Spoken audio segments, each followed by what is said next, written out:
Siema, tu wahacz. Od 149 900 zł. Tyle kosztuje Elroq, czyli model, który wzbogacił ofertę samochodów elektrycznych Skody. Sprawdźmy, czy warto się nim zainteresować na przykładzie egzemplarza, który aż tak bardzo tej kwoty, którą podałem, nie powiększa, ponieważ ma bazowy układ napędowy. Bazowy oznacza tutaj akumulatory o pojemności 55 kWh brutto, a także moc silnika 170 koni mechanicznych. Bez względu na pojemność i moc, Elroq jest przedstawicielem średniej wielkości crossoverów. Model ten ma 449 cm długości oraz 188 cm szerokości, zatem jest on mniej więcej elektrycznym odpowiednikiem spalinowej Skody Karoq, tylko lekko wyrośniętym. Pod kątem projektu nadwozia znacznie bliżej mu jednak do większego elektryka czeskiej marki, czyli Enyaqa w standardowym nadwoziu, i jest jego z grubsza pomniejszoną wersją. Nie jest to może zbyt ekscytujące, ale za to na pewno rozsądne zróżnicowanie oferty. Z przodu Elroq zyskał nowy wygląd z rozwiązaniem nazwanym TechDeck Face, gdzie w czarnym panelu pomiędzy światłami ukryto zestaw czujników. Elroqowy front jest naprawdę wyraźną zmianą względem tego, do czego producent przyzwyczaił nas w swoich starszych modelach i przyznam, że gdybym nie wiedział, to trudno byłoby mi odgadnąć na pierwszy rzut oka, z autem jakiej marki mam do czynienia, ale zarazem tak po prostu moim zdaniem ten projekt wygląda ładnie i to się w sumie liczy, chociaż ten plastik skrywający czujniki jakoś szału nie robi.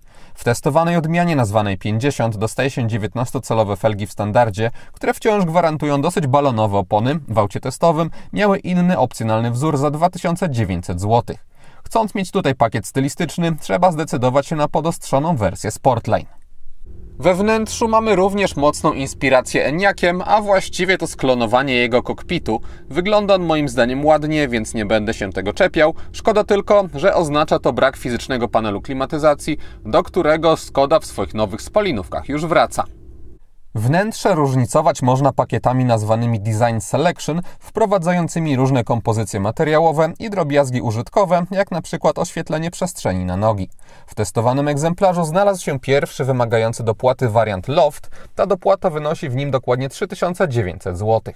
Wprowadza on dobrze moim zdaniem wyglądające wstawki materiałowe, które z jasnymi szwami trochę ożywiają kolorystycznie całość i ogólnie jakościowo kabina sprawia pozytywne wrażenie.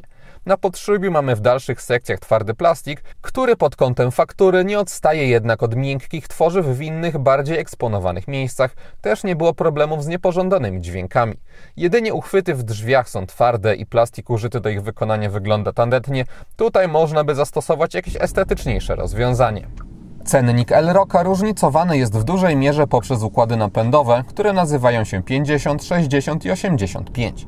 50 to ten z egzemplarza testowego, czyli dla przypomnienia 55 kWh brutto i 170 koni.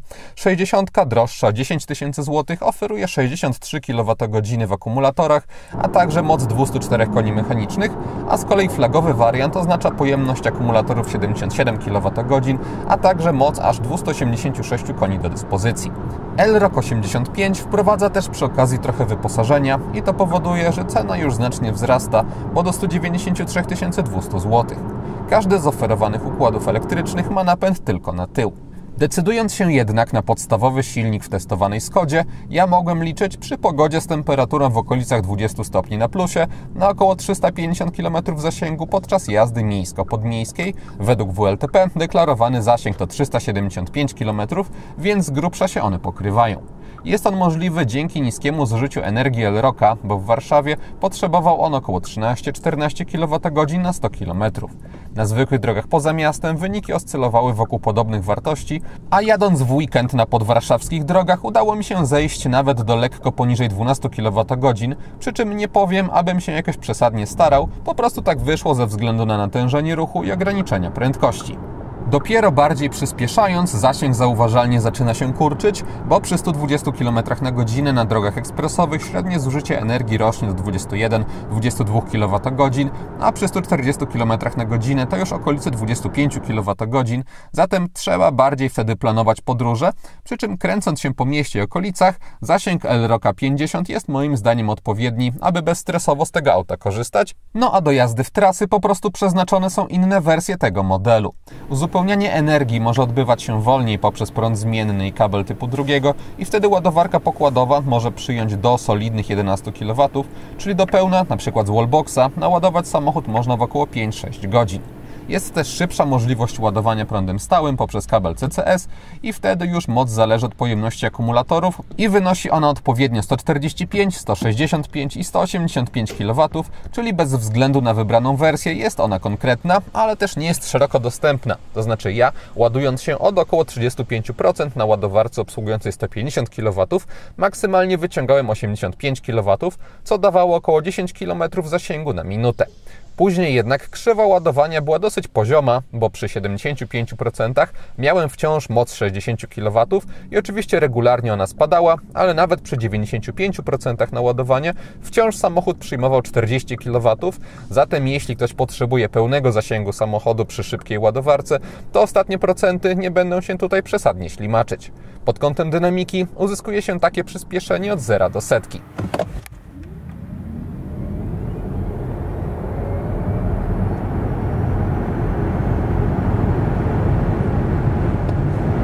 Oraz takie od 90 do 140 km na godzinę.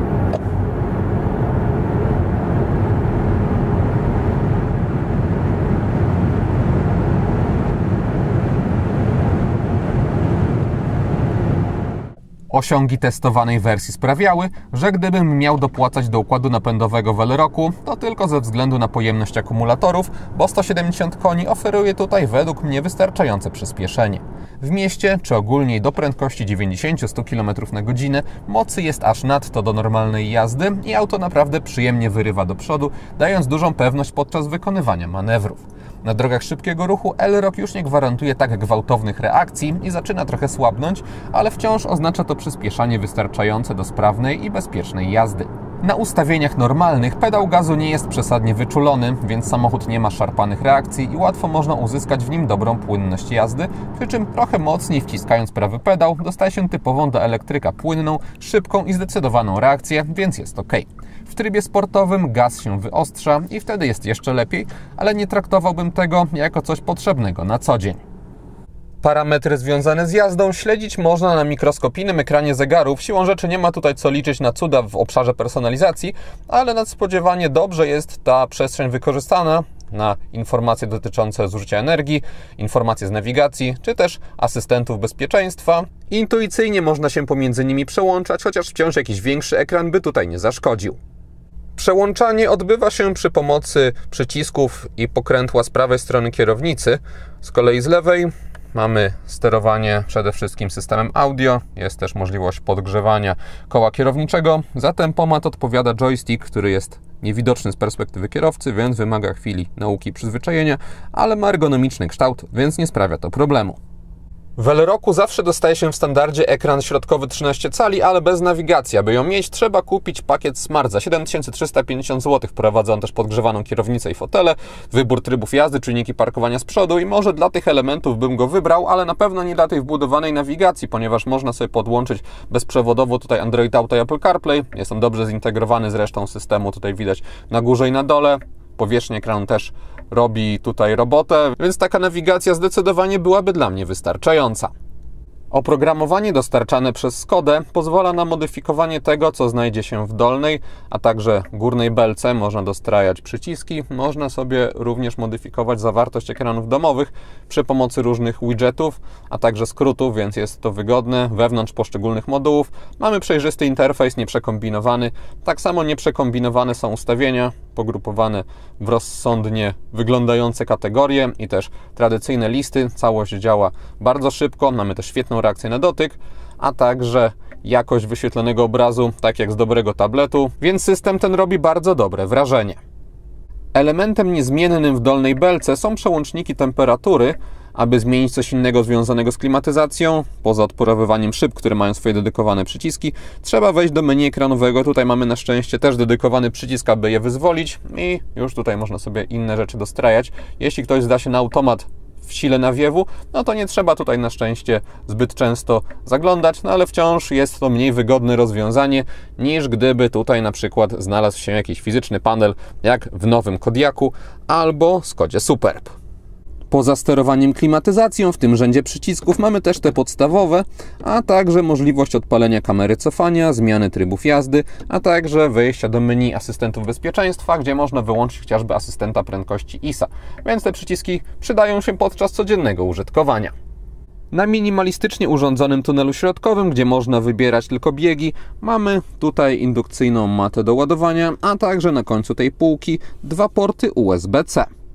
Kolejne 2 USB-C znalazły się w testowanym egzemplarzu z tyłu. We wnętrzu Elrocka mamy również, powiedzmy, kontekstowe uruchamianie i gaszenie samochodu.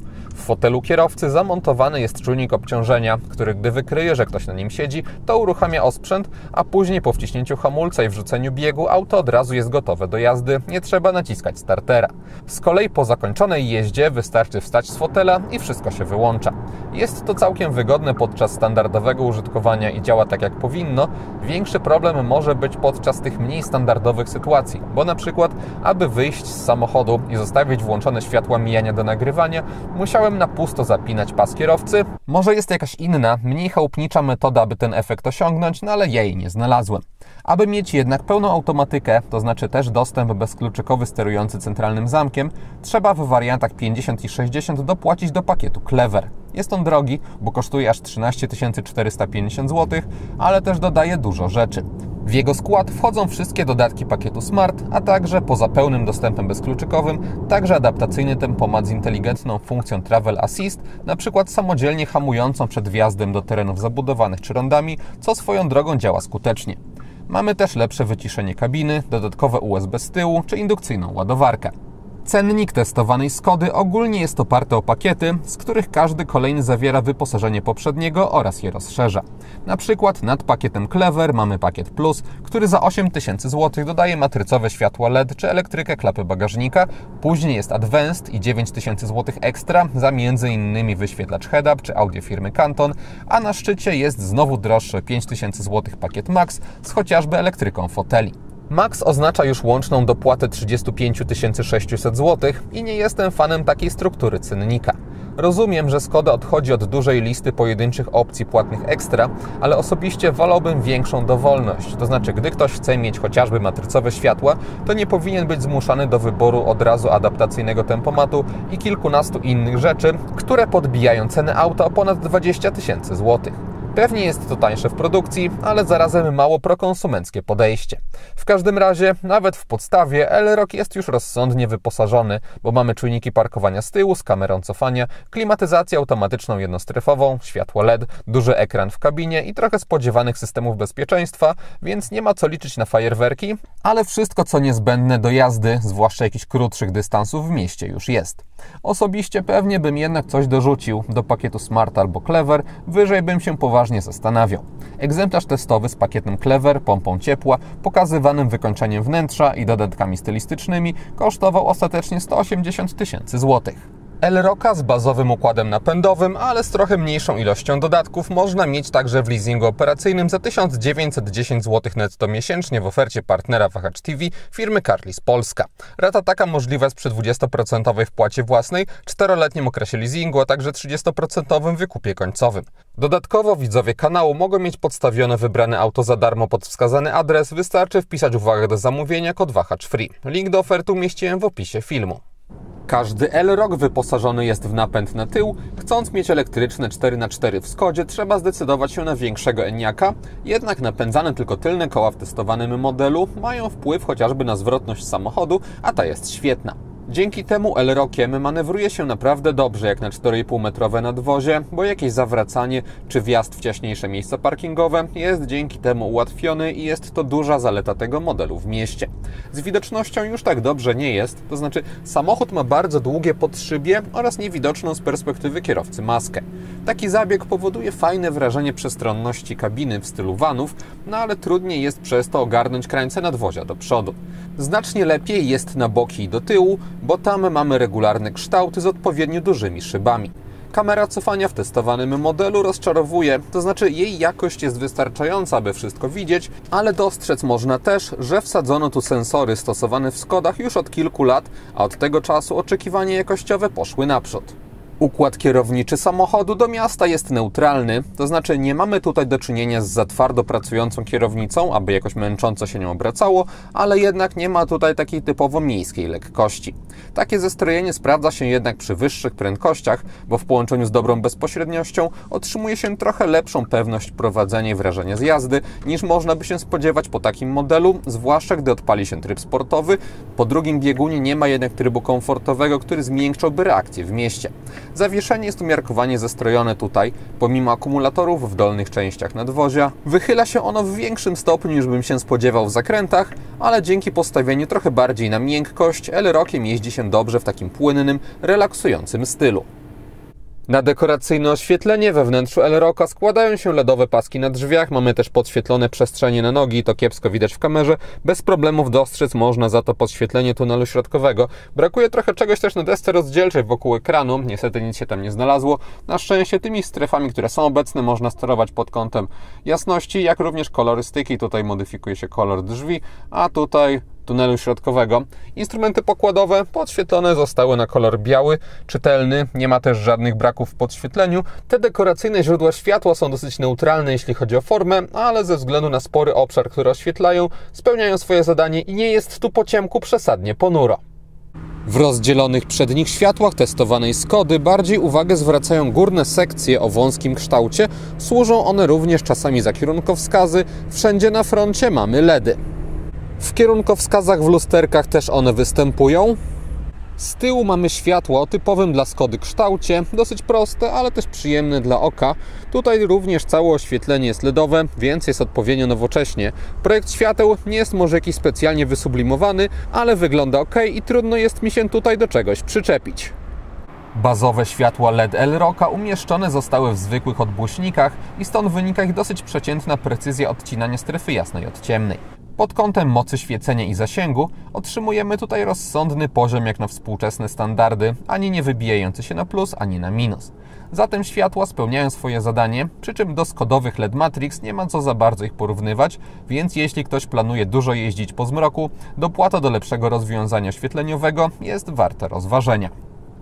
Na tylnej kanapie, gdy ustawiam przedni fotel pod siebie, to na nogi mam taki bardzo duży zapas wolnej przestrzeni. Nad głową też jest dobrze, ponieważ nawet bardziej się prostując, od podsufitki dzieli mnie taki bezpieczny margines. W testowanym egzemplarzu na środku znalazła się taka akcesoryjna przegroda, ale gdyby jej nie było, to podłoga jest wtedy idealnie płaska. Na tylnej kanapie można rozłożyć podłokietnik z wydzielonym miejscem na kubki. Bagażnik L-Rocka oferuje 470 litrów pojemności, w kufrze dostajemy niski próg załadunkowy, dużych rozmiarów otwór, a także regularne kształty. Na bocznych ściankach tego bagażnika mamy półki, a także uchwyty na jakieś torby. Z lewej strony jest także kieszeń w nadkolu oraz złącze 12V. W testowanym egzemplarzu znalazła się taka podwójna dodatkowa podłoga bagażnika. Pod tą właściwą znajduje się schowek, chociażby na kable, a także płytsze skrytki. Po złożeniu oparć w drugim rzędzie dostaje się maksymalne zdolności ładunkowe 1580 litrów. Podłoga ma wtedy może nie jakiś ogromny, ale jednak zauważalny uskok. Podsumowując, Skoda L-Rock to udany elektryk, jeśli ktoś szuka dosyć standardowego samochodu tego typu, bo pomimo zmienionego i groźniejszego wyglądu przodu czy kontekstowej obsługi przy wsiadaniu i wysiadaniu, testowany model jest przyjaznym, takim normalnym autem, gdzie widać, że aspekty praktyczne były na pierwszym miejscu. Dodając do tego dobrze działające technologie na pokładzie, przestronne wnętrze, czy dający radę układ napędowy, ja L-Rocka oceniam pozytywnie. Jeśli ktoś planuje użytkować elektryka nie robiąc jakichś długich tras, to bazowy wariant 50, patrząc na przelicznik cena możliwości, jest moim zdaniem najrozsądniejszy. I to wszystko, co przygotowałem o L-Rocku. Dziękuję za uwagę i mam nadzieję, że jego test się podobał. Jeśli tak było, zachęcam do dania temu filmowi łapki w górę. Będzie mi z tego powodu bardzo miło. Zainteresowanym przypominam o Carlis polskiej ofercie. Jeśli ktoś nie ma, to zapraszam również do subskrypcji kanału, ponieważ kolejne materiały na Wahacz TV pojawią się już wkrótce. Na razie!